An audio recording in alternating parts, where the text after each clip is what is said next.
Yan, magandang umaga mga kataktika at narito na tayo sa Baguio ngayon. Touchdown Baguio! Yan, first time natin nakarating ng Baguio at konting information tayo about Baguio. Ang Baguio City ay binubuo ng 129 barangays at bawat barangay ay mayroong mga purok at ang iba ay mayroong mga sitio. Ang Baguio City ay located with 1,400 meters or 4,600 feet above sea level, nested within the Cordillera Central Mountain range in northern Luzon, enclosed by the province of Benguet.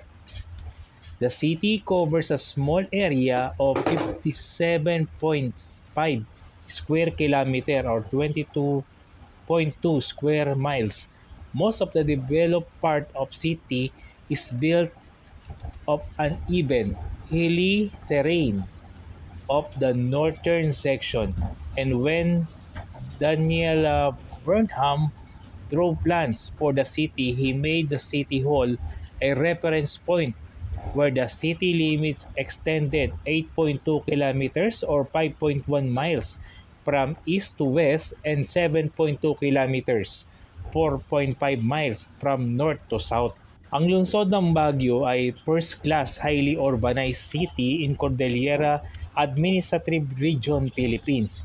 It is known as Summer Capital of the Philippines owing to its cool climate in the Luzon tropical pine forest ecoregion, which also make it conducive for the growth of mossy plants, orchids, and pine tree, to which it attribute its other moniker as the City of Pine. Baguio was established as a hill station by the United States in 1900s at the site of Ibaloy, village known as Kapagway. It was the United States' only hill station in Asia. Baguio is classified as a highly urbanized city. It is geographically located within Benguet, serving as the provincial capital from 1901 to 1916, but has since been administered independently from the province following its conversion into chartered city.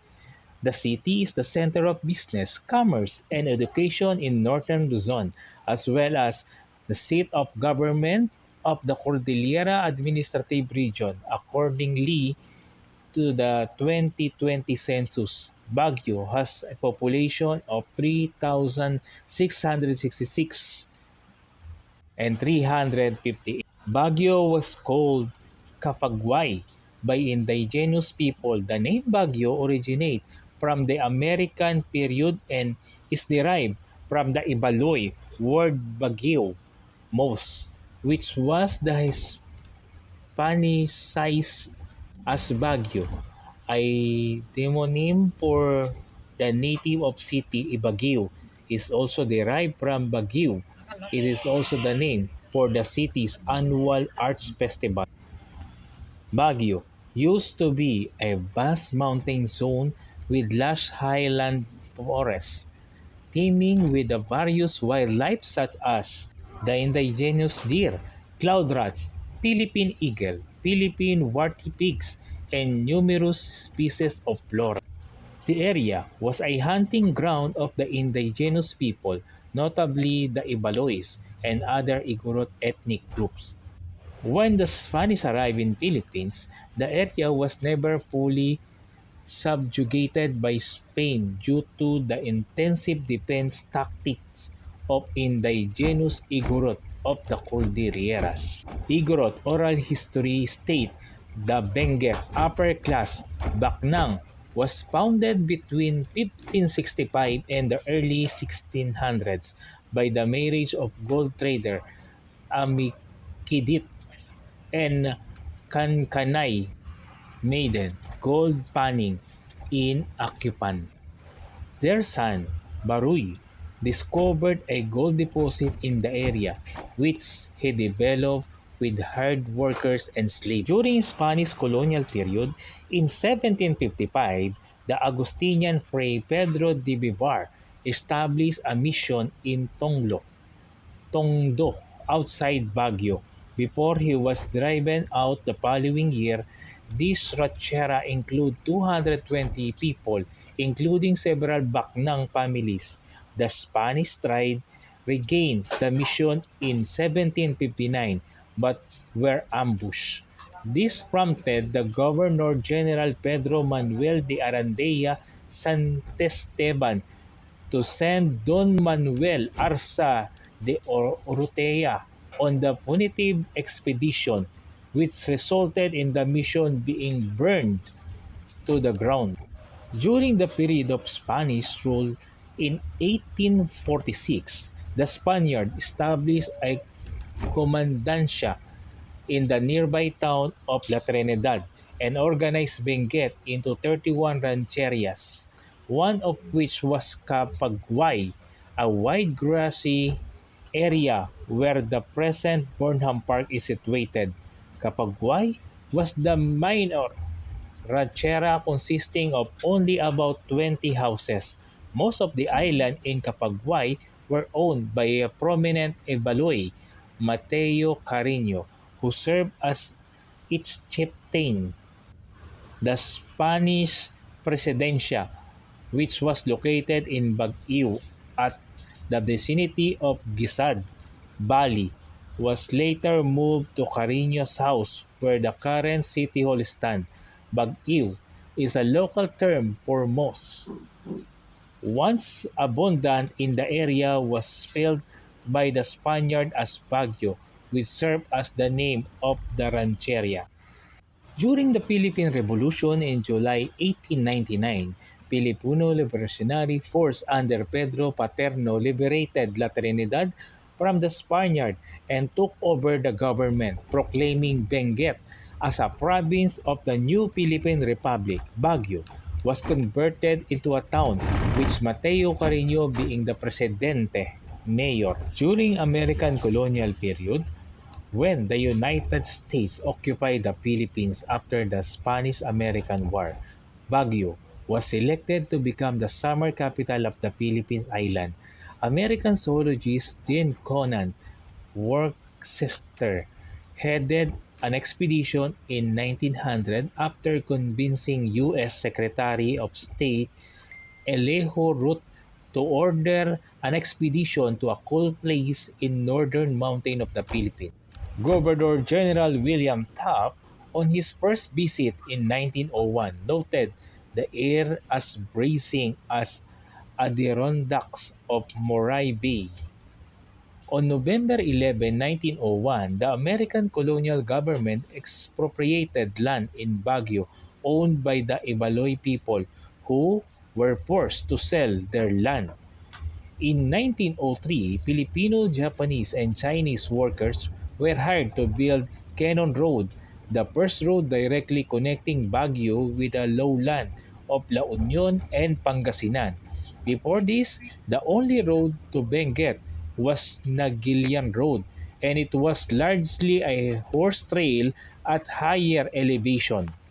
Camp John Hay was established in October 1903 after President Theodore Roosevelt signed an executive order setting aside the land in Benguet for military reservation for the United States Army to rest and recuperate from the lowland heat. It was named after Roosevelt Secretary of State John Melton Hay. The mansion, built in 1908, served as the official residence of the American Governor-General during the summer to escape Manila's heat. The mansion was designed by architect William E. Parsons based on preliminary plan by architect Daniel Burnham, one of the earliest successful modern city planner, designed the mountain retreat following tenant of the city beautiful movement. In 1904, rest of the city was planned out by Burnham. On September 1, 1909, Baguio was declared as the chartered city and nicknamed the summer capital of the Philippines.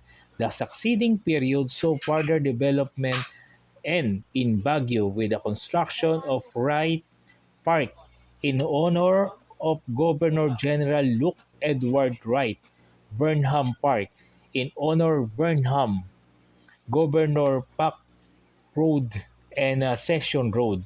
Prior to World War II, Baguio was a summer capital of the Commonwealth of the Philippines and the home of the Philippine Military Academy. As such as it was very important in military and political terms. Philippine President Manuel Quezon was when the war began. On December 8, 1941, 17 Japanese bombers attacked Camp John Hay as part of their first Japanese air raid on Luzon. Baguio was declared an open city in December 27. Following the Japanese invasion of the Philippines in 1941, the Imperial Japanese Army used Camp John Hay, an American installation in Baguio, as military base. The nearby Philippine Constabulary Base, Camp Holmes, was used as an internment camp for about 500 civilian enemy allies, mostly Americans, between April 1942 and December 1944. President Jose P. Laurel of the Second Philippine Republic, a puppet state established in 1943, departed the city on March 22 and reached Taiwan 8 days later on March 30. The remainder of the Second Republic government, along with Japanese civilians, were ordered to evacuate Baguio on March 30.